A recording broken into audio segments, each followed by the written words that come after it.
सीताराम सीताराम। मधुर मधुर नाम सीताराम सीताराम। मधुर मधुर नाम सीताराम सीताराम। मधुर मधुर नाम सीताराम सीताराम। मधुर मधुर नाम सीताराम सीताराम।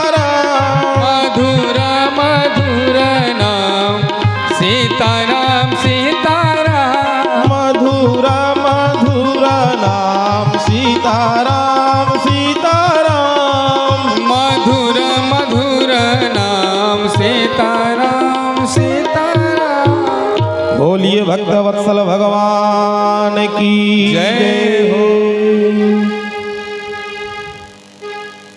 श्रीमद्भागवत महापुराण नैमिषारण्य के पावन तट भूमि पर 88,000 सौनकादि ऋषियों को यह मंगलमयी पावन कथा श्री सूत जी महाराज श्रवण करा रहे हैं। श्री सूत जी महाराज कहते हैं, सौनकादि ऋषियों, भगवान श्री कृष्ण का रुक्मिणी जी के साथ राक्षस विधि से प्रथम विवाह संपन्न हुआ। भगवान द्वारकाधीश हैं। भगवान की द्वारिकापुरी स्वर्ग भी उसके सामने तुच्छ है। ऐसी सुखमय नगरी में भगवान अपने बंधु बांधवों के सहित निवास करते हैं। लेकिन उसी नगर में एक सत्राजित नामक व्यक्ति रहता था। उसका भाई प्रसेनजीत, दो भाई आपस में बड़े प्रेम से रहते थे।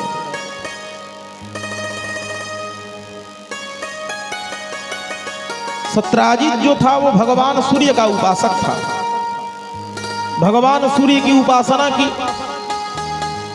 भगवान सूर्य ने उसे एक मणि दे, दीप्यमान मणि दे दिया। उस मणि से स्वर्ण मुद्राएं निकला करती थी। एक दिन सत्राजित वो मणि का माला गले में डालकर भगवान के दरबार में पहुंचा। भगवान ने कहा, भैया कौन है? समस्त ग्वाल वालों को लगा कि साक्षात भगवान सूर्य नारायण का आगमन हुआ है। भगवान ने कहा, सूर्य नारायण नहीं है, डरो मत, सत्राजित है। भगवान को प्रणाम किया। जब बात करके सत्राजित जाने लगा, तब समस्त यदुवंशी लोग घेर कर सत्राजित को कहने लगे, अरे ये मणि तुम्हें कहां से मिला? ये मणि बड़ी चमक रही है, इस मणि की खूबी क्या है? सत्राजित जब घर को गया तो उसने अपने पत्नी को बताया कि देखो जी, ये जो मणि है, ये मणि हमें स्वर्ण मुद्राएं प्रदान करती है, लेकिन इस मणि पर यदुवंशियों की दृष्टि पड़ गई है। सब लोग हमें घेर कर पूछ रहे थे मणि कहां से मिली, जैसे वो ललच रहे हो लेने के लिए मणि को।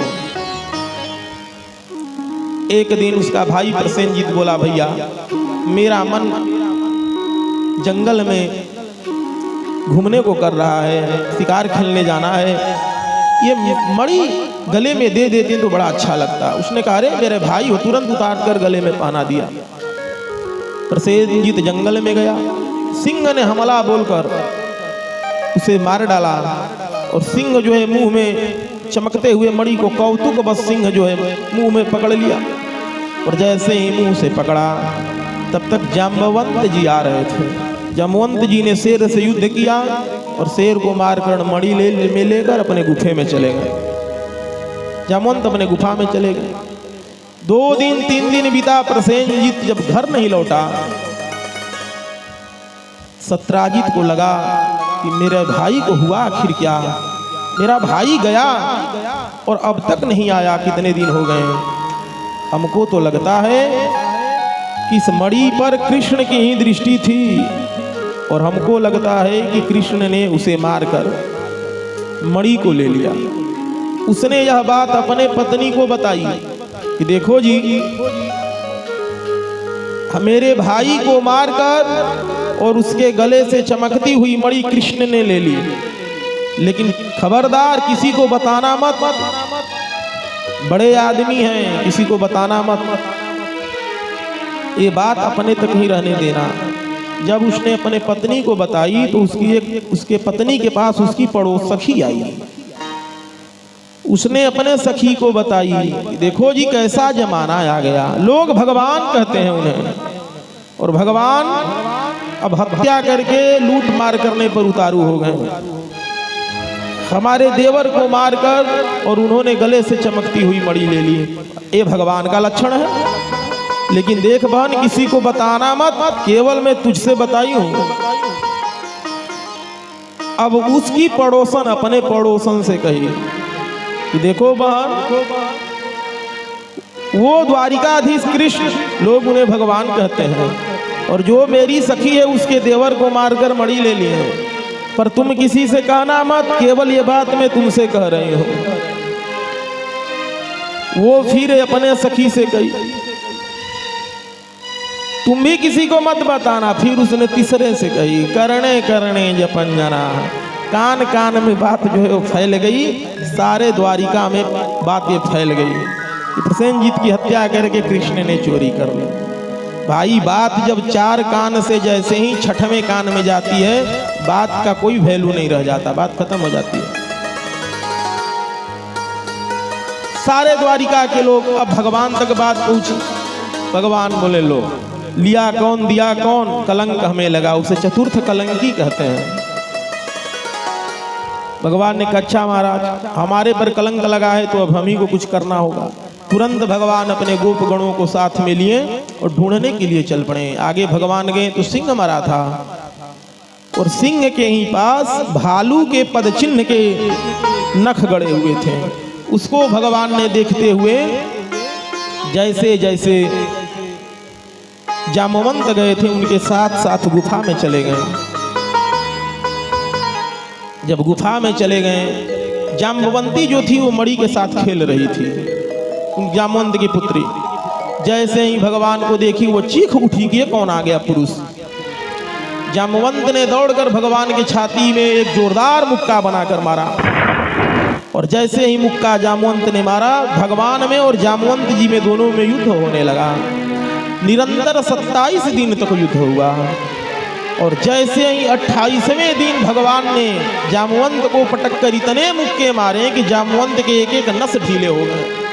तब जामवंत को लगा कि भैया ये बिना परम ब्रह्म परमात्मा भगवान रामचंद्र के दूसरा कोई नहीं हो सकता, क्योंकि रामावतार में जाम्बवंत जी ने कहा कि प्रभु आप रावण कुंभकर्ण, इस रामादल और रावण के दल में 6 ही लोग बलवान थे। लक्ष्मण जी जामवंत जी की दृष्टि में, लक्ष्मण जी, राम जी और हनुमान जी, रावण कुंभकर्ण मेघनाथ, और हमें युद्ध करने का मौका ही नहीं मिला। इन तीनों को तो आपने ही निपटा दिया, और इधर हनुमान जी से मैं लड़ नहीं सकता, आपसे लड़ नहीं सकता, लक्ष्मण जी से लड़ नहीं सकता, तो मेरे में कितना बल है ये अभी तो हमें आजमाने का मौका ही नहीं मिला। जामवंत जी कोई सामान्य नहीं थे, बहुत शक्तिशाली थे जामवंत जी। बलि बाढ़त प्रभु बाढ़ऊ, सो तनु बरनि न जाई, उभय घरी महदिन्ही, 7 प्रदक्षिण धाई। जिस समय वामन भगवान त्रैलोक्य को नाप रहे थे राजा बलि के यहाँ, क्षण मात्र में जामवंत ने उनके पैरों के 7 प्रदक्षिणा कर ली थी। किष्किंधा कांड में जो लोग सुंदर कांड का नियमित पाठ करते हैं वो इसी दोहे से शुरू करते हैं पढ़ना।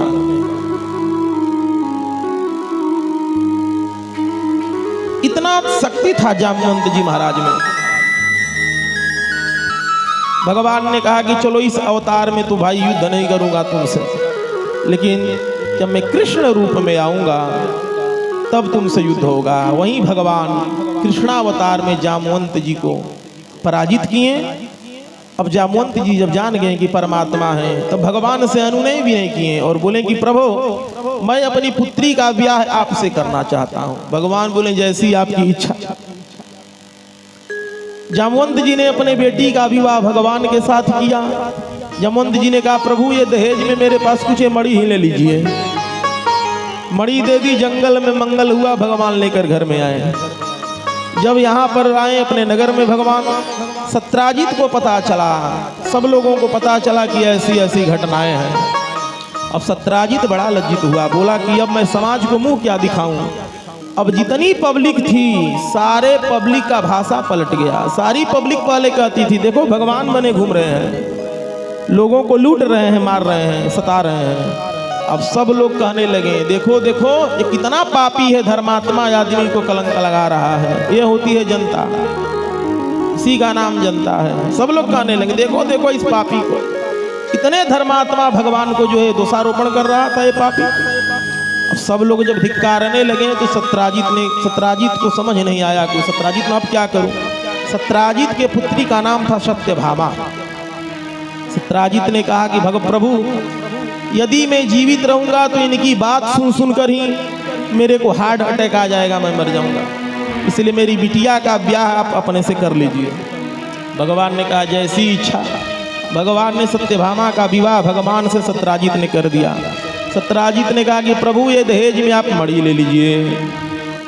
भगवान ने कहा देखो फिर वहीं घुमा फिरा कर मणि वाली चक्कर। भाई मणि मैं अपने लिए अपने यहाँ नहीं रख सकता, नहीं तो लोग फिर कहेंगे कि मणि के चक्कर में ही विवाह कर लिया, इसलिए मणि मैं रखने को तैयार नहीं हूं। हाँ एक बात है, मणि तुम्हारे यहाँ रहेगी पर इससे जो सोना निकलता है वो हमारे घर भेजते रहना। तो भगवान ने दूसरा विवाह, तीसरा विवाह भगवान का सत्यभामा के साथ हुआ। भगवान उस समय द्वारिका में अर्जुन रह रहे हैं भगवान के पास। भगवान अर्जुन के साथ रथ पर बैठकर जा रहे हैं, तब तक एक देवी तपस्या कर रही है। भगवान ने कहा कि अर्जुन जाकर पूछो तो किसके लिए तपस्या कर रही है। अर्जुन जाकर पूछें हे देवी आप किसके लिए तपस्या कर रही हो। उसने कहा मैं नारायण को वर रूप में प्राप्त करने के लिए तपस्या कर रही हूँ। अर्जुन दौड़कर भगवान के रथ के पास आए, बोले महाराज आपकी बृहस्पति तेज चल रहा है इस समय। बोले क्या बात है। बोले आप ही के लिए तपस्या हो रहा है। भगवान बोले अच्छा। भगवान का तीसरा विवाह वहाँ कालिंदी के साथ बना। भगवान का चौथा विवाह सत्या के साथ हुआ। मित्र और अरविंद नाम के दो भाई थे, वो लोग दो बैल रखे थे और वो शर्त रखे थे कि इन दोनों बैलों को जो नाथ देगा उससे मैं अपनी बहन का ब्याह करूंगा। भगवान ने उन दोनों बैलों को नाथा, इसलिए मित्र और अरविंद नामक दोनों भाई ने अपने मित्र वृंदा ये अपने बहन का शादी भगवान के साथ संपन्न किए। भगवान का विवाह लक्ष्मणा के साथ हुआ। भगवान का विवाह भद्रा के साथ हुआ। भगवान का विवाह मित्र जाम्बवंती कालिंदी के साथ हुआ। भगवान का विवाह इस तरह से भगवान के 8 विवाह पूर्ण हुए। जब 8 विवाह पूर्ण हुए उसी समय एक नरकासुर नामक असुर था। नरकासुर नामक जो असुर था वो दुष्ट प्रवृत्ति का, उसने स्वर्ग पर आक्रमण किया और देवताओं को तो पराजित किया ही, उसने देव माता अदिति के कुंडल चुरा कर ले आए, हरण करके ले आए। देवराज इंद्र ने आकर भगवान से अनुनय विनय किया। भगवान बोले कि अभी चलता हूँ। भगवान उसके नगरी पर आक्रमण किए। वो प्राग ज्योतिषपुर का रहने वाला था। भगवान जैसे ही उसके नगरी पर आक्रमण किए, सत्यभामा जी साथ में भी थी, सत्यभामा भी चल गई। उसके मेन दरवाजे पर ही उसका जो प्रथम रक्षक था वो 5 मुख वाला था, उसका नाम था मूर। भगवान ने चक्र सुदर्शन से मूर नामक दैत्य के 5 मस्तक काट दिए और मूर को मारने के कारण भगवान का नाम मुरारी पड़ा। बोलिए मुरारी भगवान की जय। अर्थात जो मूर के अरी हो उनका नाम मुरारी। मूर नामक असुर को मारने के कारण भगवान का नाम मुरारी पड़ा। जब अंदर गए भगवान तो ये नरकासुर कैसा असुर था, इसने 16,100 राजकन्याओं को जेल खाने में कैद करके रखा था। कैद क्यों किया था? इसने सुना कि कृष्ण नामक कोई है जो कि रासलीला करता है, तो इसको भी भूत सवार हुआ रासलीला करने का।